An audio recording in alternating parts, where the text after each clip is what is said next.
put this right up under my. I can get my fingers to make the clip go open. There you go. Right like that.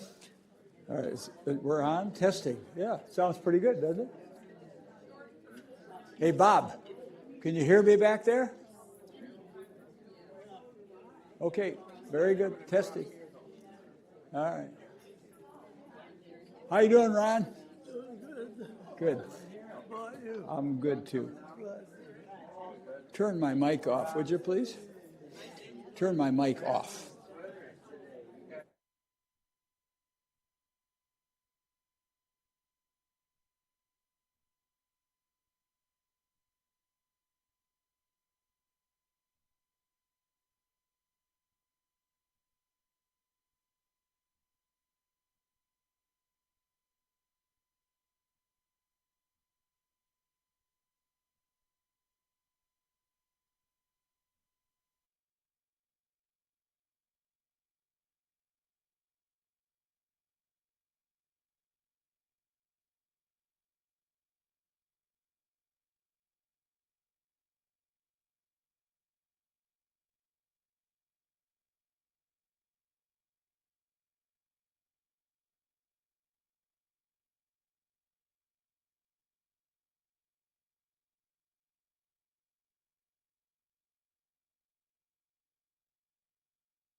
All right, it's 7 o'clock, so let's be out. I assume, well, it's 6:59 actually, but we'll get there. The football gang has already been through here. Say, Rich, sorry, I got the sheet and I'm heading back to the game. So I understand that. There's a little football action. I was actually kind of thinking after this place being so busy all week long and everybody coming to so many events, nobody'd show up tonight. But I appreciate you coming and being here tonight. By the way, you should have a sheet that stapled together, just some information I want to touch on tonight.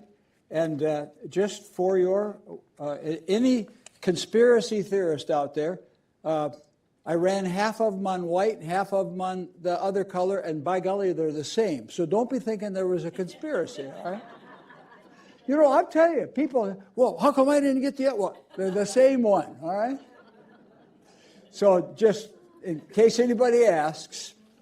And by the way, well, I usually try to put a few out on the counter over by the office. And I noticed by the next morning, by Monday morning, most of them are gone. People stop by and pick them up, or they're watching on what do we call it? Your YTV, York TV. Which channel? 1971. That's very good. I have to think, I say 990 all the time. So we are glad you came tonight. And the first thing I want to do, and the first thing I hope that you were as pleased as I was with all the good programming, I want to ask Michelle Krakowski, the chair of the RAC committee, and along with Mary Lou Jackson and with Kara, our staff person, who put together our Ethnic Week. Michelle,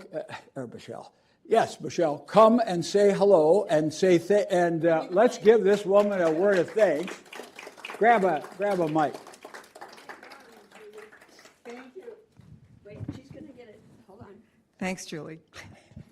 Thank you very much, Rich. Well. You know, we all had a great time, but what I'd like to say is, you know, you say thank you to me and to Mary Lou and to Kara, and Kara did an amazing job of tying all those ideas together and making it look good. She's just a gem at doing that and holding on to all the details for us. But there were so many people who worked on this, and I started counting between the presenters and stuff. It was like 30 people worked on this thing. And I want the people here who are on the Ethnic Week Committee or the people who presented here to stand up. Yes. Dave. Stand up, everybody. Come on. Honestly. You presented. Julie. Jim gets credit. Yes. It was amazing. Absolutely amazing. It was a miracle, as they say. Thank you. Michelle, thank you so much. It was just great. So I kept thinking, especially the event, the Friday, when they had all the displays up and people were in here, you know, I must have been through 100 or some people came through, maybe more. I thought to myself, how many places have an event like that where their members show off all these things and all people come to, and having a good time? That's part of our socialization, being together, enjoying one another's company. So that's just wanted to say. So a few things. I'm going to go down the list. We'll try to keep it short. I don't want to keep you sitting any longer than you have to.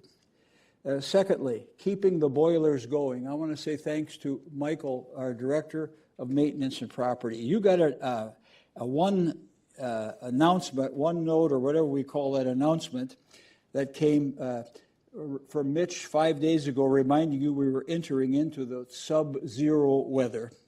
And it was going to be at least 20 below last Saturday night, a week ago. And he advised you to be sure not to open your windows. I hope people take that to heart. That's really can be a real dangerous thing. And what we don't need to have is those pipes freezing. And then the trouble is it doesn't just affect your unit, it goes all the way to the bottom. And it makes a mess, and that costs us. We used to have, before we had better maintenance schedules, we used to have more trouble with those things, and we'd ruin a lot of stuff 2 or 3 floors as it went down. So thanks to everybody who did that.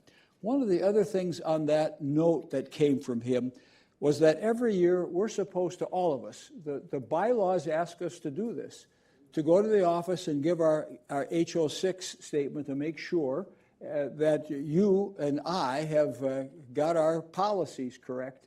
And we do that because something happens, the cooperative needs to know that you need to be covered, and the co-op needs to be covered for that gap between where it gets to the big, where our policy takes over and where your obligation is there.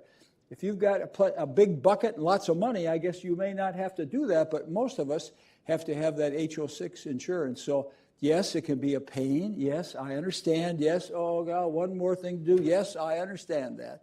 But I'm just going to encourage you, please, to make sure you do that. The chair of our property committee and I got a note from Michael saying he'd been here early all week monitoring the humidity and the temperature. They brought down the humidity settings a little bit, so from 30% to 18%, because they had to make sure they were ready to meet the heating demand on the 2 boilers. Michael's been here, as Mitch reminded us, almost every day, tending those boilers, making sure it happens. And then, of course, the next morning, I got on January 24th, one of the boilers quit overnight. And thanks to our director of maintenance and our HVAC people, they were able to put that baby together and get the other one going for us. Friends, we are pleased that we were able to send out the agreement finally to get that purchase done for the 2 new boilers. It can't come too soon, but it will not happen until the heating season is over. Those boilers are costing us, they're the original equipment, they're costing us a lot of money to maintain. And then to top it all off, when you sign up these big buildings around the community with CenterPoint Energy, when the real cold weather hit, they send out a dictate to all us big users, and they tell us that we had to curtail our natural gas use and bring it down. That's what they made it do. So we were very fortunate. We were ready for that. We were able to comply. But isn't that interesting? They tell you what you got to do. And that's just part of life. So I just want to say thank you to Michael and to the team and to everybody who's worked hard to on that boiler problem. That's going to be fixed here down the road, and just want to let you know about that. I've been walking. I like to walk outside, but the last few weeks, if there's ice, I've been doing some garage walking in the morning. I get up and go down there about 7:30. I tell you, it's interesting what you find out. I visited with more people I never knew, and it's kind of fun walking around. If you're going to be a walker down there, just make sure you stay off to the side. The cars have the right of way in that garage. But here's the thing I want to just tell you about. Monday, Wednesday, and Friday, I watch many of our maintenance team, plus our housekeeping team, where they're dragging all those barrels down with the recycling. It is an amazing process. And they get all that stuff.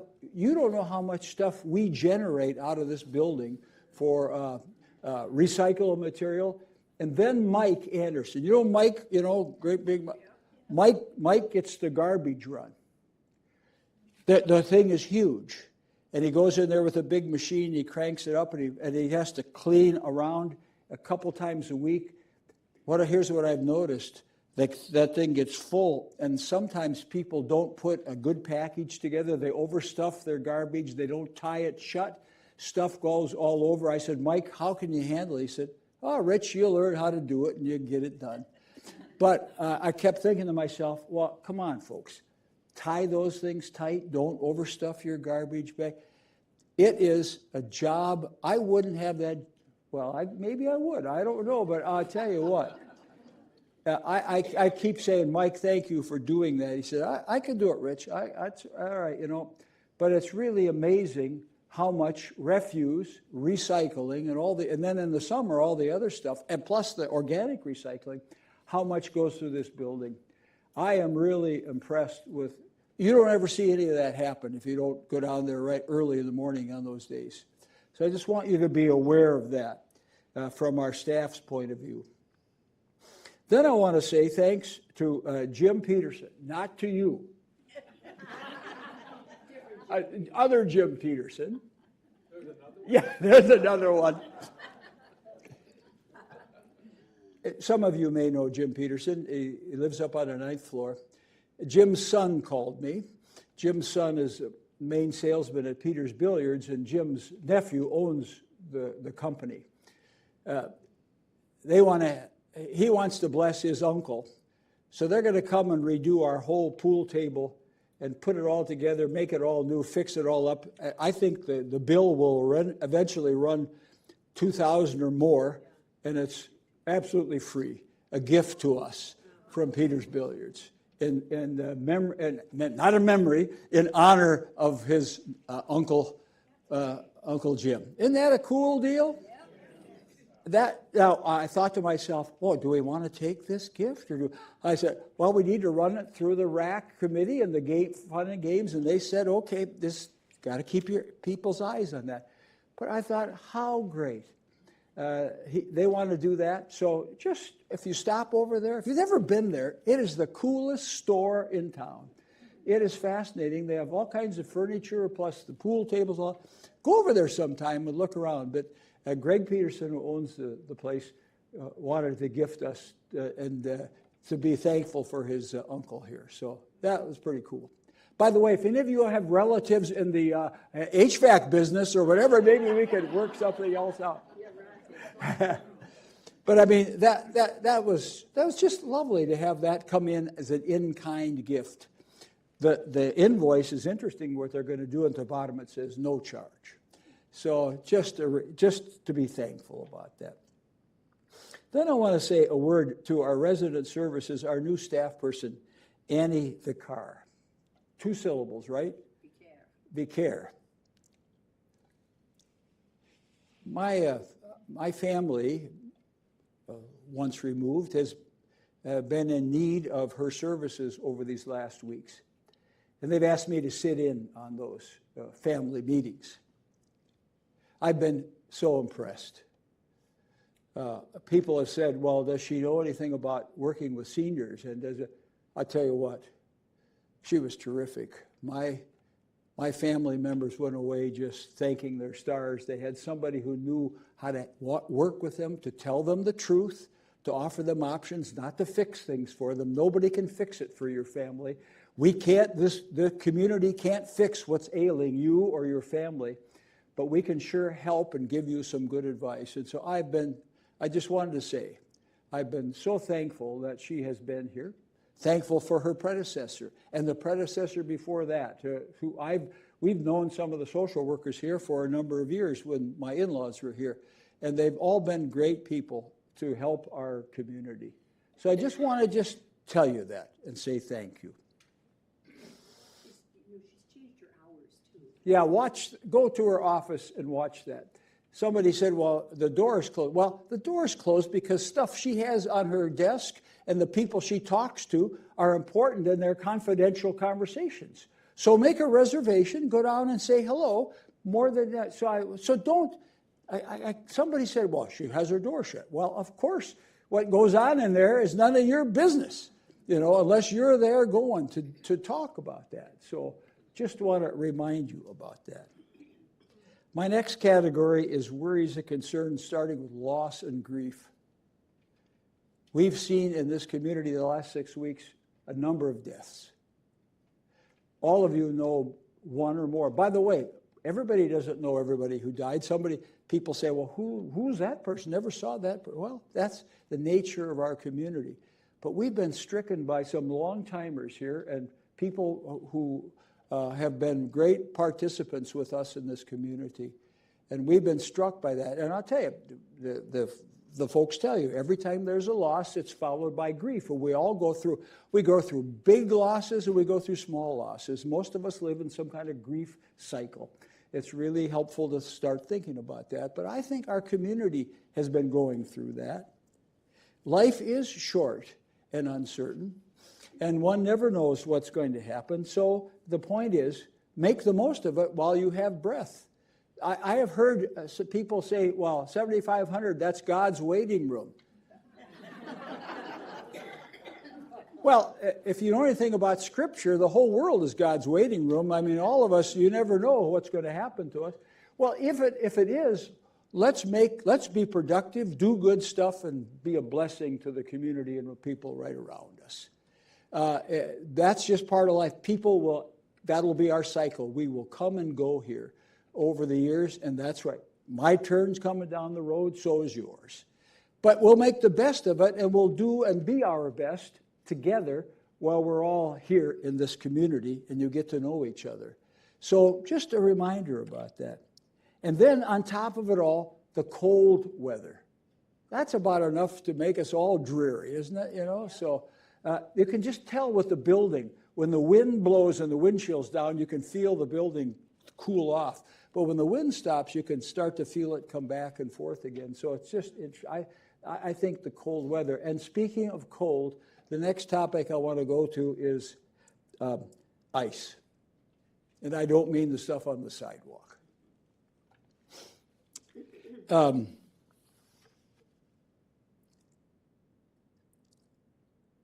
I was thinking about this even before yesterday. Yesterday was just something else.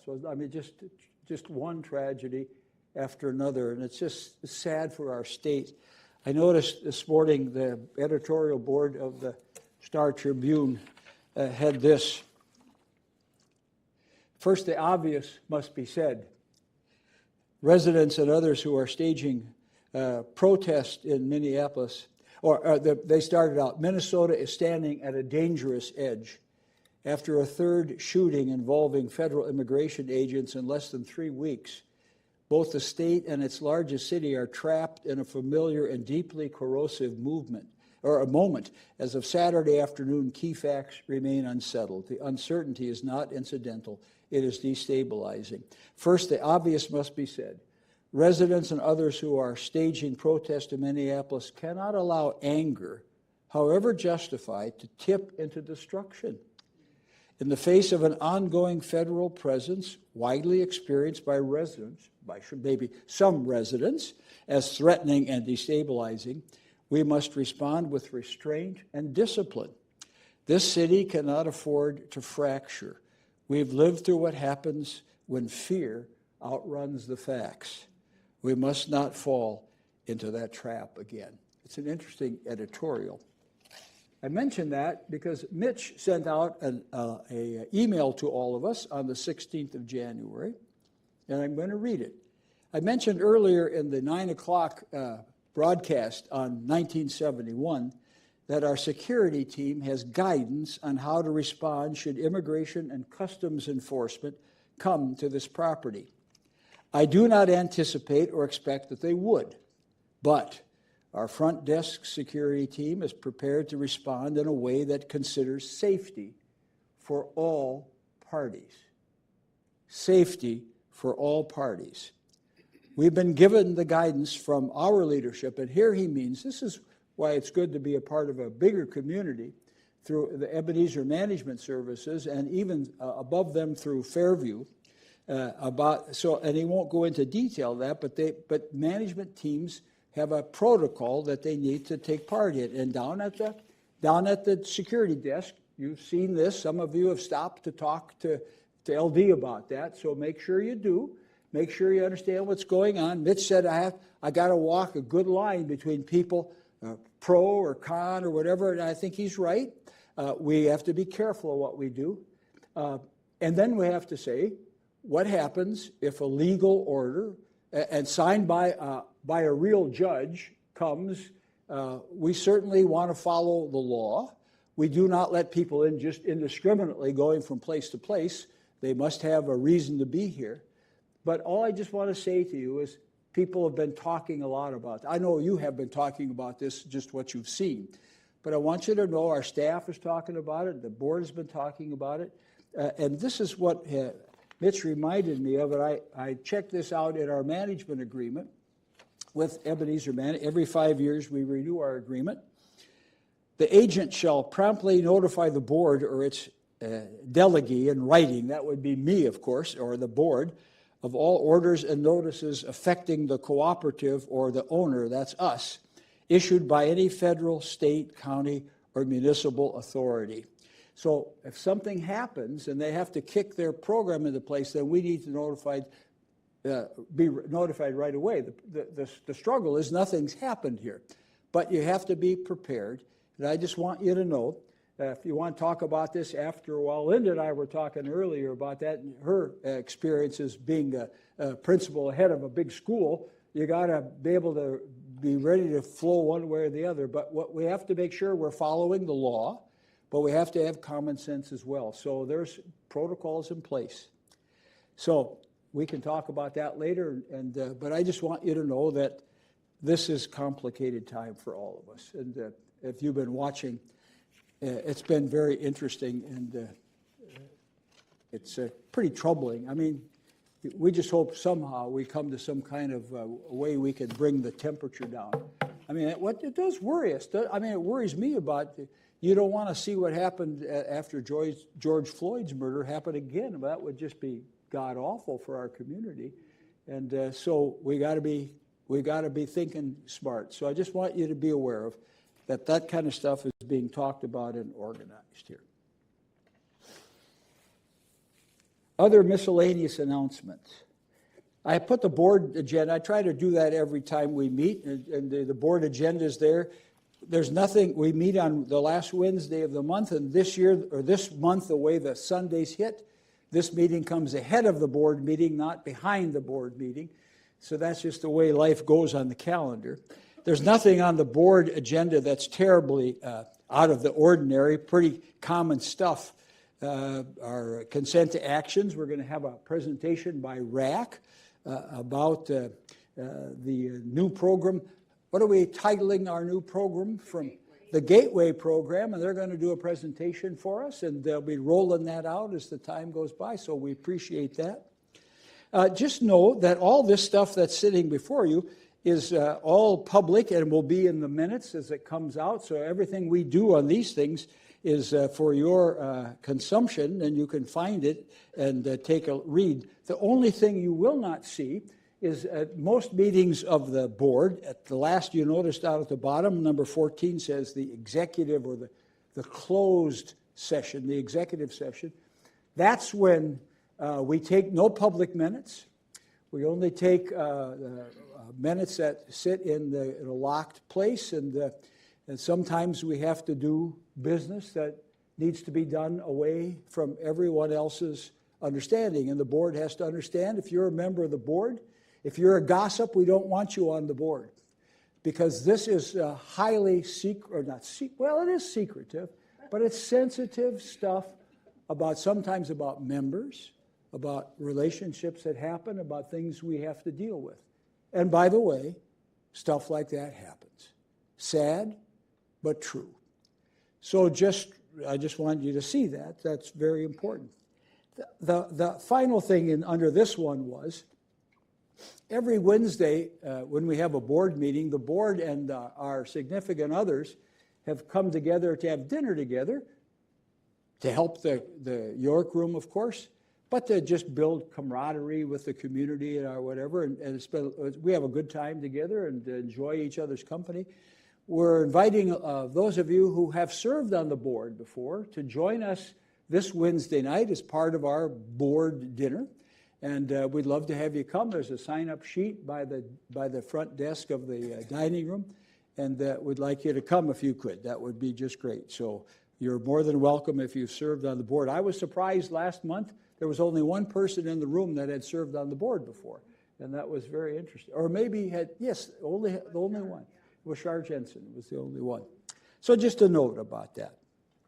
So the heart of the meeting is what I call, and the documents I've prepared for you. It came from one of our newest members. He said to me, "Hey, Rich, I've enjoyed getting to meet you a little bit. We're having a good time. I'm just enjoying this place here, but can you sit down with me for about 5 minutes and tell me the rules?"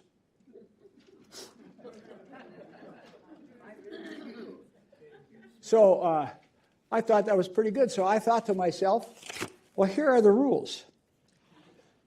Treat everyone under our roof, members, guests, staff, and vendors, with courtesy, kindness, and respect. Rule number 2, always have your keys in your pocket. Rule number 3, pick up after yourself and keep things clean in the public areas and put things away. Your mother does not work here anymore. Actually, not too bad. The trouble is that doesn't cover all the other stuff we do. So I thought to myself, what would I sit down and say to our newest member? So I put together a couple of documents for you and some ways to find out what our rules and regulations and how we govern ourselves are there. So if you turn the page on the back side of the agenda for the meeting this week are the key documents that guide the governance of the cooperative. The first one is the Article of Incorporation that was done almost 50 years ago now. It gets kept. We keep it up to date, and we did in the last update. We of the articles and the what am I thinking? And the bylaws. We upgraded the Articles of Incorporation, and of course, last year we did the bylaws. We renewed the work on the bylaws. They had been done a couple of years before, but that was done strictly, or for most of the reason, was when we changed our mortgage from a HUD-backed mortgage so that we could then refinance and get a new lender. And so they did that. But the actual bylaws hadn't been worked through for a very long time. So that was our last big job that we did. Right now, we're starting to work on the occupancy agreement. I'll come back to that in a minute. This occupancy agreement and the purchase agreement is something you got when you signed the papers to become a part of the community. So get in your, just another reminder, get in your old file that you just threw everything into. And I know how complicated it is. I didn't pay any attention to that kind of stuff. So I finally got a few months, well, a couple of years ago, I put that all together in a nice binder for our kids to have all the documents that are there that they should know what's going on. In one sense, the rules and the policies are encapsulated for us in the member guide to cooperative living. That's maybe to start out, if you're new here, that's maybe the best place to start looking, is the member guide. If you don't have one, you can pick up a copy in the office. However, I want to show you where you can find it. So if you look on the very back page of your handout, I went to the web. What did I go to? You go to that place where you go where the Google machine is, and then you type what you're looking for. You type 7500 York, and you get our website. And boy, if you've never been on that, go take it. It is really cool. There's just lots of interesting things on there. But on the top row where all the stuff is, the apartments and the layout and all this kind of, and the costs or whatever, there's a members-only portal. That's the portal we keep talking about. And I just quickly opened that up, and you got to have a way you get in there. And so if you haven't figured that out, ask your neighbor to help you, or somebody, or ask Jake when he's get back here to get you hooked up to the portal. This stuff is all on. This is a picture. I just took I had it say print, and it came out. This is what the first page of the portal looks like. Every document that I've talked about tonight, except for the occupancy agreement, is back on the portal. All the governing documents, the audits, the budgets, the member fees, organizational documents, annual meeting stuff, all the board packets from the last couple of years, all the committee forms you need, they're all there. You can look at them at your leisure. You can look at them. Now, not everybody has a computer. I understand that. There are copies, hard copies up in the library of all this stuff, so you can look at that in the library. But I will tell our new friend, here's how you start looking at all the documents that are important. So I just want you to see that, want you to understand that. Remember, and I think the other key thing is the very bottom of how I listed the governing documents. This comes from our board training at Ebenezer, the difference between a condominium and a cooperative. And I'll tell you, I still think people don't quite get this. condominium is where the owner, that be you and me, holds a separate legally described unit of real estate. Each unit is a unique legal description. Every owner has a title to their own place. In a cooperative, the owner member, that's us, holds a share of stock in the cooperative. You own a share in the business. You don't own an apartment. You don't own by yourself any of the landscape or any of the property here, but you own a share of the business. The cooperative holds title to all the real estate, and you're given permission, if you sign the occupancy agreement, to occupy a certain unit in the building. That's, for people who don't pay attention, that's a real eye-opener, and they don't understand that a lot of times. And remember, we're a limited share cooperative, so we increase our share value each year by 2%. The idea is to kind of try to hold down so that the cost of getting in here doesn't get so high. If you were an equity share co-op, your share to get in here would be somewhere between $300,000 and $700,000. That's not what you paid to become a member and buy a share in our cooperative. I still tell the story over there in Edina by Jerry's Supermarket. They were going to put the fanciest senior co-op in Edina's history in, and the opening round was $750,000, and they couldn't get anybody hardly to salute the flag, and the whole project went belly up because nobody was going to spend that kind of money. So just remember, you don't own a real estate, you own a share of the business. That's why you elect a board of directors to, on your behalf, along with the management team, to work together to try to be as good as we can be to make our business work well for everybody, and that's what we do together. And we're running now this year a $9.5 billion business to keep our cooperative going. So just want you to know that. So the key document I want to talk to you about tonight is the one on page 3 of your handout, which is called the Occupancy Agreement. The Occupancy Agreement, now, sometimes people say, what's that board of directors doing? They're getting a bunch more stuff. No, what we're doing is stuff that started here almost 50 years ago, and it's been revised a number of times. And you look, I just put page 1 on here.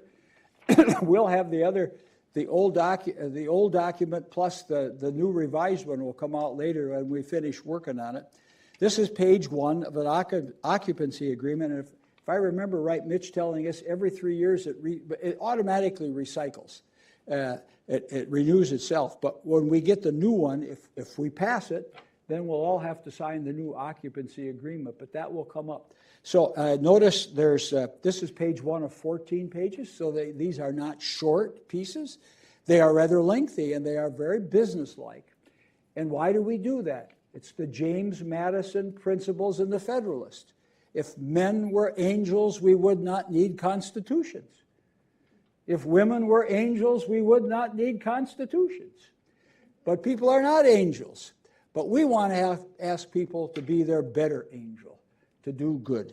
So I just let you know what we're working on, and we're working on it hard, and this is where we're bringing things up to date to reflect business practices in the 21st century, and so that the cooperative manages in a very regular way, and everybody understands the rules.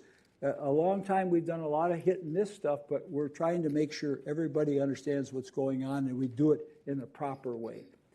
I am thankful. That's one of the things when Mitch came here over 3 years, he's been in the midst of helping us move the ship. The big old boat is being moved slowly by tugboats, but we're getting better, smarter. We butt heads, and life never gets simple, but just want you to be aware of that. Now, what I'm getting to when I think about this occupancy agreement is Article 19, or actually Article 18. Article 18 is an article, it's not only in the bylaws, but also in the occupancy agreement. There are reasons that people can be terminated their membership from this community. And some of them are pretty obvious. If you get charged and convicted of a felony and go to prison, we can dismiss your membership here. Don't go to prison, folks. if there's, I mean, that's just interesting. There's all kinds of ways. You can go to the portal and read the bylaws, and you'll see that. But here's the one I find most interesting, under Article 18, verse 6, or point 6. Hey, I think it's a preacher talking now. People can be dismissed from the community if a member engages in conduct constituting sexual harassment, physical harassment, the making of threats, the making of knowing false accusations of misconduct, assault or other similar inappropriate acts toward any member of the cooperative, member of the management staff, or any other person lawfully upon the cooperative's premises. Now, what that says is, you can get mad at the goofy board of directors for whatever decision we made, that we said, okay, you're going to have to pay $25 if you don't use ACH. All right, we understood that. That was a hard one, or a different thing. People get mad at it. That's okay. But what you can't do is you can't cross the line to slander and gossip, especially gossip of a miscellaneous or of a malicious piece that's passed around that would attack the very character of another member or the staff. That we will not tolerate. We've had some struggles over the years with that. And so I got to thinking, when things get you mad or get me mad as an individual, instead of running down and in the staff, the office, maybe to come to, here's the gang up here in the front row, come to see us about that. People say, well, Rich, these people work for me. I'm the boss. No, they do not work for you. They work for the cooperative. They work for all of us together. And what your issue is may not be what the rest of us issue is. So we have to be able to discern what makes sense and what doesn't. But the last thing we need is people running around, spreading malicious gossip or slander. And of course, if you look at this, our current management agreement, you can put yourself in jeopardy of membership here. I say that. God, I hope we never have to ever do something like that. That would be terrible. But what I guess is say, it's okay to criticize. It's okay to get after the board. We can take it. You'll cut our salary next year. That's fine. We don't care. But especially our staff is, the last 3 years, it's been just a hard job to change this whole system. And I just lay that out for everybody. Everybody understand what I'm saying here? It's terribly important, and I want to lift that up to you so you understand that. I want to have people show their better angels. We can sit calm and cool. I keep saying, if you got a real question, you're mad about something, you come and see me. I'll walk with you. We'll go to the office and we'll sit down and talk about it with Mitch. If that's what, what we don't need is people then gossiping all around. You come see me, we'll go down and talk. I think that, I just want to lay that out. I think that's terribly important. All right.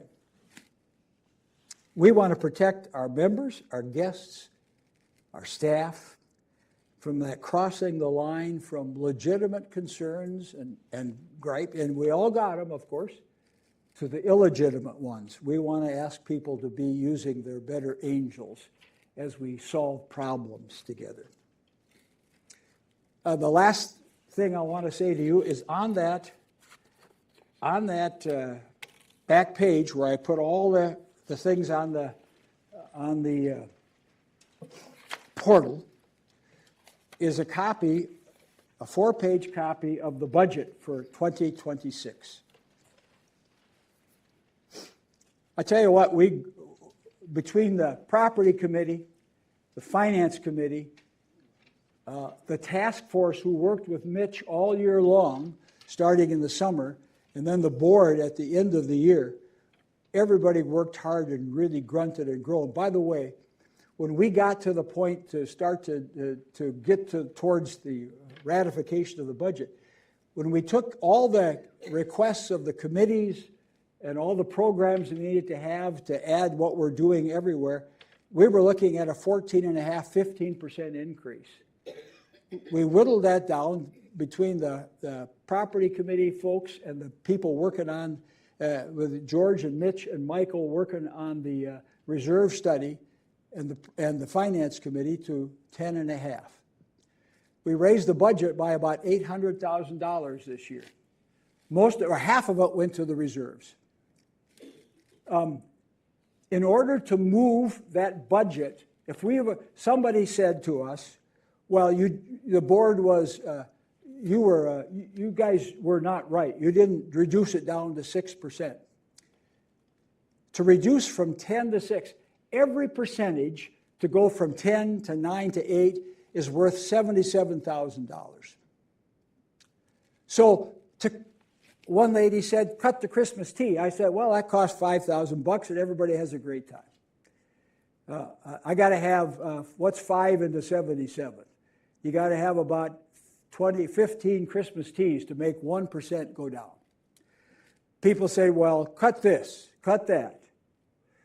I facetiously said, I said it facetiously, but when the board is studying how we're going to think about the food service, well, you want to eliminate a lot of money real quick, you eliminate the food service.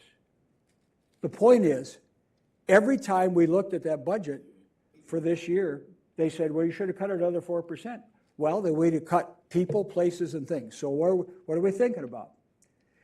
I think this year, what I'd like to do is to have some kind of a hearing where you folks will stand up publicly in front of your other members and say, board, I want you to cut this. Board, I want you to cut.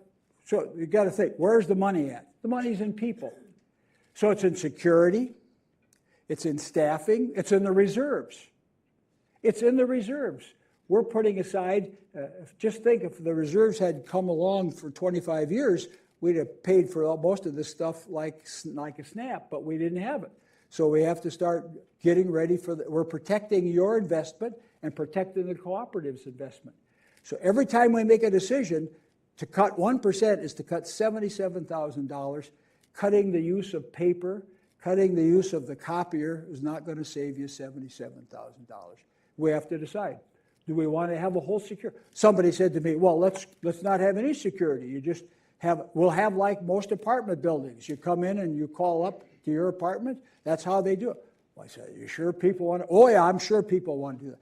I keep thinking when people tell me, oh, we got to do this because everybody, I said, I'm not so sure everybody agrees with that. But what we need to, though, is to have an opportunity for people to say, how do we make that budget get more in balance? So I want to do a budget hearing sometime in the next few weeks as we start preparing for looking at next year's budget, and they're already starting to work on that a little bit, is to say, all right, what do you want to cut? You put a paper together and you bring it to the board and you bring it in front of your colleagues here and you tell us how we should cut. That would be helpful to get some kind of temperature of the room. Then that would give the board and the budget makers some idea what people are thinking. I would think you got to be very creative. That's why that 4 pages is worth taking a peek at. That's in the portal. I'd like you to take a look at that so you can find that. All right, that's all I got. Anybody have any questions or comments? Over here. Just a second. We got to do the protocol here with the. Thank you. I went out to put my composting into the container 2 days ago, and they had moved the containers down to that lane that runs on the east side, and it is a very slippery slope to get down there. And the containers were not moved back. And it's really difficult to get your stuff out and break your neck. On the east side over there? And I'm hoping someone can look into that and change We'll it back. we'll check that out. Thank you. We'll have our property member check that out. Would you be so kind, Roger? You got time to check it, or we can check on that just to see what's going on.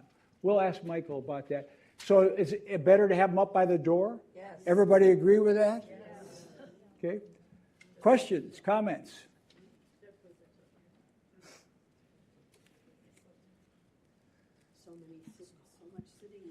That's okay. I tell you, you got questions, you come talk to us. We're more than happy.